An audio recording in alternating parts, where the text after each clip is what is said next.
Jadi Yang pertama, kalamullah dulu Ustaz ya barangkali. kalamullah dulu ya. Kalamullah itu adalah perkataan Allah, pembicaraan Allah dan sebagainya. Dan Allah itu berbicara banyak, tidak hanya kepada Nabi Muhammad, tapi bicara kepada hampir semua makhluknya itu Allah berbicara. Ya.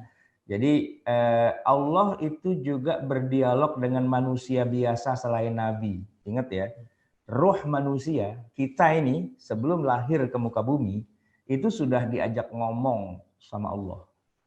Jadi Allah sudah berbicara, gitu kan? Itu bisa kita baca dalam surat Al-A'raf ayat 172. A'udzubillahi minasyaitonirrajim. Wa idz akhadha rabbuka min bani adama min zuhurihim dzurriyyatahum wa asyhadahum ala anfusihim alastu birabbikum qalu bala syahidna an taqulu yaumal qiyamati inna kunna an hadza ghafilin. Dan ingatlah ketika Tuhanmu mengeluarkan keturunan anak-anak Nabi Adam dari sulbi mereka, dan Allah mengambil kesaksian terhadap jiwa-jiwa, terhadap nyawa-nyawa kita itu seraya berfirman, alastu birabbikum. Nah, jadi nyawa kita ini ya, ketika lagi mau ditiupkan ruh ke dalam janin gitu ya, itu diwawancarai dulu, diajak ngomong dulu sama Allah. Ya, pertanyaan atau perkataannya adalah, alastu birabbikum, bukankah aku ini Tuhanmu? Nah, lalu nyawa-nyawa kita, jiwa kita itu menjawab, qalu bala syahidna. Ini kan kalau pakai bahasa Arab ungkapannya bagus ya. Alastu birabbikum, bukankah aku ini Tuhanmu? Nah, itu kalau pakai bahasa Indonesia kan jawabannya iya gitu. Tapi kalau dalam bahasa Arab jawabannya bukan. Karena bukankah aku ini Tuhanmu? Bukan. Itu maksudnya iya gitu. Makanya dalam bahasa Arab bukan alastu birabbikum na'am. Itu malah salah gitu. Okay.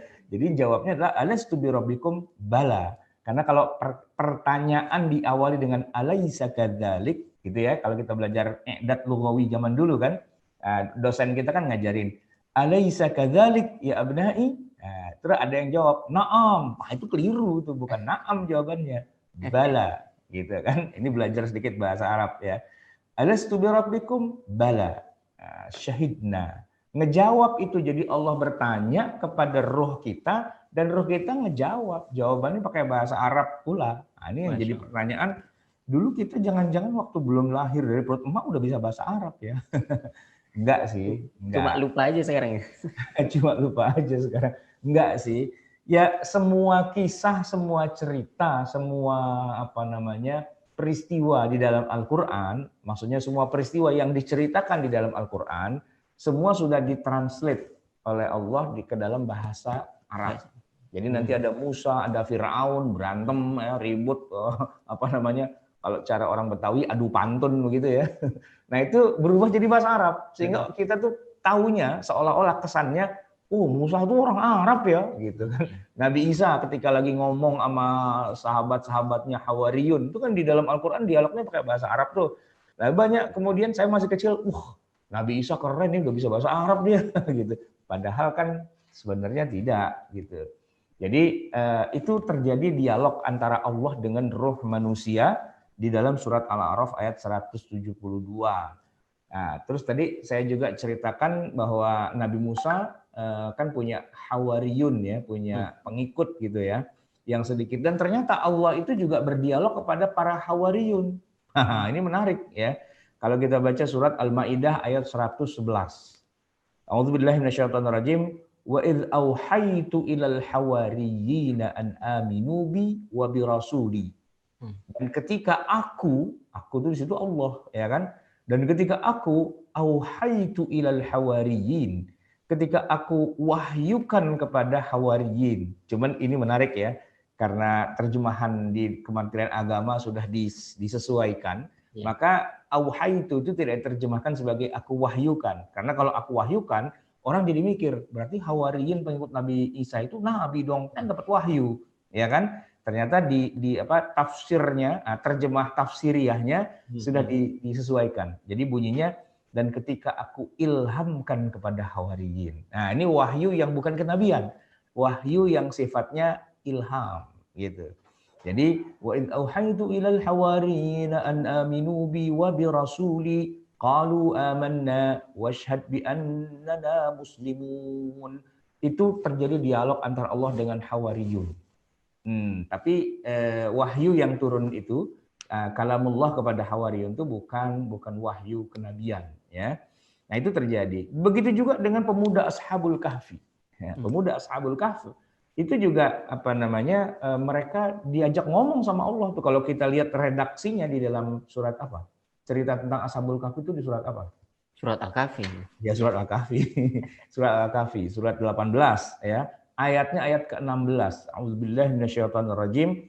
Wa idh i'tazaltumuhum wa ma ya'buduna illallaha fa'wu ilal kahf. Nah, di situ Allah berbicara begini, dan apabila kamu meninggalkan mereka dan apa yang mereka sembah selain Allah, fa'wu ilal kahf. Itu fa'wu. Carilah tempat berlindung di dalam gua. Carilah tempat berlindung di dalam gua. Itu Allah mewahyukan kepada para pemuda. Dari yang akan tidur 300 tahun tambah 9 tahun di gua itu ya. Itu dengan kalimat perintah. Fa'wu ilal kahfi. Masuklah kalian ke dalam gua. Nah itu berarti Allah tuh berbicara kepada mereka. Cuman memang itu bukan wahyu lagi. Kita sepakat bahwa pemuda Ashabul Kahfi yang ada jumlahnya berapa itu Ustaz Wildan? Antum masih ingat nggak? Ada 6 apa 7 apa 8? Di situ ada khilafnya. Wasaminhum kalbuhum.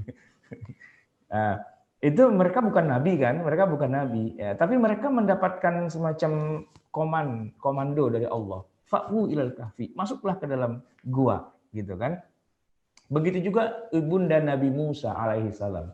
Kisah Nabi Musa masih kecil kan hampir mau dibunuh nih sama Firaun karena Firaun udah ketakutan bakalan ada yang merongrong kekuasaannya dari anak-anak Bani Israel, maka dia akan membunuh semua bayi laki-laki dari Bani Israel, dan Nabi Musa lahir di tengah suasana kayak gitu itu. Nah, oleh karena itu ibunya bingung. Kenapa? Ini bayi saya ini ntar dibunuh nih sama orang-orangnya Firaun gitu kan. Nah, lagi bingung-bingung kayak gitu tiba-tiba surat Toha 39 ya, 38 39. Surat Toha 38 39 bunyinya begini. A'udzubillahi minasyaitonirrajim. Idz auhayna ila ummika ma yuha. Ketika kami mengilhamkan. Nah, ini terjemahan depaknya asik nih. Ya, bukan ketika kami wahyukan, tapi ketika kami ilhamkan. Idz auhayna ila ummika. Ketika kami ilhamkan kepada ibumu wahai Musa, ma yuha ya, sesuatu yang diilhamkan apa? Anqdhifihi fit tabut. Ya, untuk meletakkan bayinya di dalam tabut, dalam peti, ya kan? Faqdhifihi fil yammi, maka lemparkanlah dia di dalam sungai, ke sungai, kan begitu ya. Nah itu menggunakan kata-kata iz auhayna ila ummika. Jadi itu perkataan Allah juga kepada ibunda Nabi Musa alaihi salam. Nah kepada ibunda Nabi Isa, Maryam, ya kan, itu juga bunyinya sama. Itu Allah berbicara kepada Maryam. Itu kalau Nabi Isa itu kisah lahirnya itu kan lengkap itu ya, panjang lebar di dalam surat Maryam, surat yang ke-19. Masih hafal nggak Ustadz Wildan? Surat Maryam, surat yang ke-19 itu luar biasa, menceritakan bagaimana Allah Subhanahu wa taala menceritakan kepada kita tentang bagaimana lahirnya Nabi Isa. Wadhkur fil kitabi Maryam. Ya, ceritakanlah dalam kitabnya Maryam. Idzin tabadat min ahliha makanan syarqiyya fattakhadhat min dunihim hijaban fa arsalna ilaiha ruhana fatamassala laha basharan sawiyya. Qalat inni a'udzu birrahmani minka in kunta taqiyya. Ini cakep banget nih ceritanya di dalam surat Maryam. Ya, ketika Maryam ini hampir melahirkan ya, lalu dia agak mengasingkan diri dari keluarganya, makanan syarqiyah ke tempat yang agak jauh ke timur, fattakhadhat min dunihim hijaban, lalu dia memasang hijab, fa arsalna ilaiha ruhana. Maka kami Allah utus kepada si Maryam ini ruh kami, Jibril alaihi salam, fatamassala laha basharan sawiyya, dan merubah wujudnya seperti seorang pemuda laki-laki yang sempurna. Qalat, Maryam kan perawan itu ya, belum pernah nikah dan sebagainya. Tiba-tiba di dalam ruangannya ada pemuda ganteng banget gitu kan. Kalau cara sekarang, waduh susah nih gitu ya. Tapi apa kata Maryam? Inni a'udzu birrahmani minka in kunta taqiyya. Aku berlindung pada Allah yang Maha Rahman darimu kalau kamu memang orang bertakwa. Qala, maka Jibril menjawab, innama ana rasulu rabbik. Saya ini Tuhan, utusan dari Tuhanmu. Li ahabalaki ghulaman zakiyya. Untuk mewahabkan, menghibahkan, memberikan kepada kamu ghulaman zakiyya, jabang bayi yang suci. Qalat anna yakunu li ghulamun. Gimana saya bisa punya ghulam, bisa punya bayi di perut? Walam yamsasni basyarun. Saya belum pernah disentuh oleh laki-laki. Walam aku baghiyya, dan saya ini bukan seorang yang wanita nakal, wanita penghibur yang suka berzina gitu kan. Qala kadzalik. Ya begitulah. Qala kadzalik. Jadi kalau anak muda sekarang suka ngomong ya gitu deh, itu ada di Quran sebenarnya. Qala kadzalik gitu. Ya gitu deh. Qala rabbuki huwa alayya hayyin. Kata Tuhanmu, perkara begitu mah gampang ya. Hayyin. Apa? Nggak punya bapak, nggak pernah terjadi pembuahan, nggak pernah terjadi jima, tapi tiba-tiba punya anak ya. Walinaj'alahu ayatan linnasi wa rahmatan minna wa kana amran maqdiyya. Itu jamaah sekalian yang dirahmati Allah, Maryam itu ngobrol, dialog dengan Jibril. Di mana Jibril membawa wahyu dari Allah ya kepada Maryam. Jadi itu kalamullah juga. Cuma ya balik lagi, ini bukan Quran, bahkan itu juga bukan wahyu kenabian gitu ya. Jadi tadi bisa diingat-ingat lagi nggak Ustaz Wildan? Tadi Allah berbicara kepada siapa aja tadi dari awal? Ya Ustaz. Kalau ke ini kita baru berbicara ketika Allah Subhanahu wa taala itu berbicara kepada orang lainnya gitu ya. Itu tadi ada kepada setiap kita masih di alam ruh gitu. Kemudian kepada para hawariyin atau para pengikutnya Nabi Isa alaihissalam gitu. Lalu kemudian ke para pemuda Ashabul Kahfi. Ya, betul. Yang keempat kepada ibundanya Nabi Musa alaihissalam, dan yang kelima kepada Maryam ibundanya Nabi Isa alaihissalam. Ya. Sekarang kita akan bahas juga tentang kalamullah yang lain di mana Allah berdialog kepada malaikat dan iblis. Nah, itu udah banyak lah ya. Kepada malaikat dan iblis. Misalnya, walaqad khalaqnakum tsumma sawwarnakum tsumma qulna lil malaikati isjudu li Adam. Tsumma qulna lil malaikah. Ketika kami Allah berkata kepada para malaikat, usjudu li Adam, sujudlah kalian kepada Adam. Fasajadu illa iblis lam yakun minas sajidin. Qala, nah ini yang menarik nih. Ma mana'aka alla tasjuda idz amartuk. Allah ngomong kepada si iblis. Tadi ngomong kepada malaikat secara keseluruhan ya, kalian sujud sama Adam. Nah, semua kan sujud, illa iblis, kecuali iblis yang nggak mau sujud. Dia lam yakun minas sajidin, nggak termasuk yang sujud itu kan. Nah, ketika iblis kagak sujud, Allah sekarang ngomongnya kepada iblis. Qala ma mana'aka alla tasjuda idz amartuk. Apa yang membuat kamu nggak mau sujud padahal aku suruh kamu sujud? Idz amartuk. Apa kemudian yang terjadi? Iblis yang ngejawab. Qala. Yang ngejawab. Ngejawab siapa? Yang ngejawab Allah. Berarti Allah dengan iblis itu terjadi dialog. Iya. Ana khairum minhu. Saya lebih baik daripada si Adam itu. Khalaqtani min narin. Engkau telah menciptakan aku dari api. Wa khalaqtahu min tin. Kamu menciptakan dia dari tanah liat. Qala. Allah balas lagi. Fahbit minha. Fama yakunu laka an tatakabbara fiha fakhruj innaka minas saghirin. Qala anzirni ila yaumi yub'atsun qala innaka minal munzarin. Dialog ya, chit chat gitu terjadi antara Allah dengan iblis gitu loh. Jadi kalau dibilang iblis itu keren karena pernah dialog sama Allah, keren sih sebenarnya. Cuman isinya itu yang kagak enak. Kenapa? Ya langsung diusir kalau fahbit gitu, minggat gitu kalau bahasa kita tuh, udah ngibrit sono keluar, nggak berhak kamu untuk takabur gitu kan. Fakhruj innaka minas saghirin qala anzirni ila yaumi yub'atsun. Dalam kondisi dia lagi diusir sama Allah, dia masih bisa doa. Hebatnya iblis tuh ya. Anzirni ila yaumi yub'atsun, masih minta gitu loh. Kita tuh sebagai manusia muslim gitu kan jarang-jarang berdoa gitu. Padahal kita nggak pernah diusir sama Allah, nggak pernah dibentak, nggak pernah diapa-apain. suruh minta aja ogah gitu kan. Harusnya kan wa idza sa'alaka ibadi anni fa inni qaribun ujibu da'watad da'i idza da'an falyastajibu li wal yu'minu bi, kan gitu ya, disuruh kita untuk minta sama Allah. Kita nggak minta-minta juga. Lo lihat no iblis no, lagi dibentak, lagi diusir, dia bilang anzirni ila yaumi yub'atsun, masih minta juga sama Allah. Dan ternyata permintaannya kepada Allah dijawab sama Allah. Innaka minal munzirin. Iya, kamu akan diberi kesempatan untuk hidup sampai abadi, immortal, nggak mati-mati. Itu iblis pinter banget ya, udah dimaki-maki sama Allah, udah diusir, udah dibentak-bentak gitu istilahnya. Sambil dibentak, sambil ngejawab, dan ngejawabnya doa. Hebat gak tuh iblis tuh, mentalnya canggih banget. Kalau kita kan enggak, kita jarang-jarang doa, jarang-jarang minta gitu.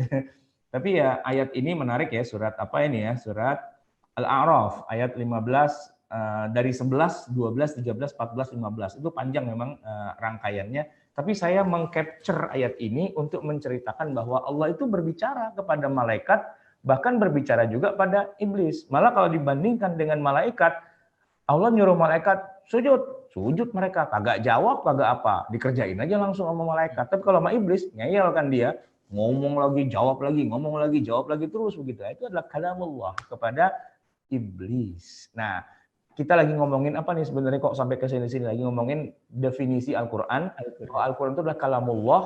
Nah, kalau bicara kalamullah itu luas sekali. Allah berbicara kepada semua makhluknya, termasuk malaikat dan juga iblis gitu ya.